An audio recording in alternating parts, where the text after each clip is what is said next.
दस्यु माता की तीसरी कहानी। एक सास बहू थी। एक दिन सुबह सुबह सास ने बहू से कहा कि जाओ आग लगाकर भोजन बनाओ, बड़ी भूख भूख लगी है। बहू हाथ में कंडी लेकर आग लेने गाँव में गई। उस दिन गाँव भर में दस्यु माता की पूजा थी, इसलिए किसी के यहाँ से उसे आग नहीं मिली। वह खाली हाथ लौट कर आई। शाम होने पर पड़ोसन के पास जाकर बोली, मेरी सास तो दस्यु माता का गड्ढा नहीं लेती है, परंतु अब की बार मैं गड्ढा लेना चाहती हूँ, मुझे पूजन की विधि भी बता देना। दोबारा जब गड्ढे के लेने का समय आया तो बहू ने सास को बिना बताए दस्यु माता का गड्ढा ले लिया। 9 दिन तक वह किसी न किसी बहाने पड़ोसन के घर जाकर कथा सुनती रही। 10वें दिन उसे चिंता सताने लगे कि अब मैं पूजा कैसे करूँगी।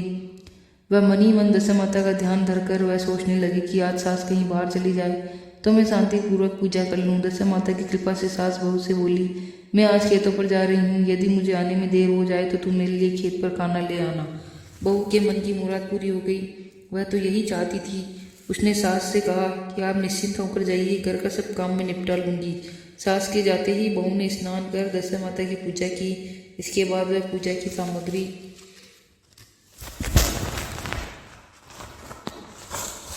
मिट्टी के गोले में रखकर उसे सिलाने के लिए जाने लगी थी कि इसकी सास खेतों से वापस आ गई। सास को देखकर बहू ने जल्दी से उस गोले को छाछ की मटकी में छिपा दिया। उसने सोचा कि उचित समय पर गोले को मट्ठे से निकालकर सिलाऊंगी। सास ने आते ही बहू से कहा, तुम मुझे खाना देने क्यों नहीं आई? अब तक क्या करती रही? बहू ने कहा कि आज मैंने सिल के बाल धोए थे तो उनको सुखाने में देर हो गई, इस कारण भोजन बनाने में देर हो गई। मैं थाली लगाती हूँ, आप गुस्सा त्याग कर भोजन कीजिए। सास का गुस्सा कुछ शांत हुआ। वह पेट धोकर चौके में बैठी ही थी कि इसका बेटा भी आ गया। वह भी अपनी माता के साथ भोजन करने बैठ गया।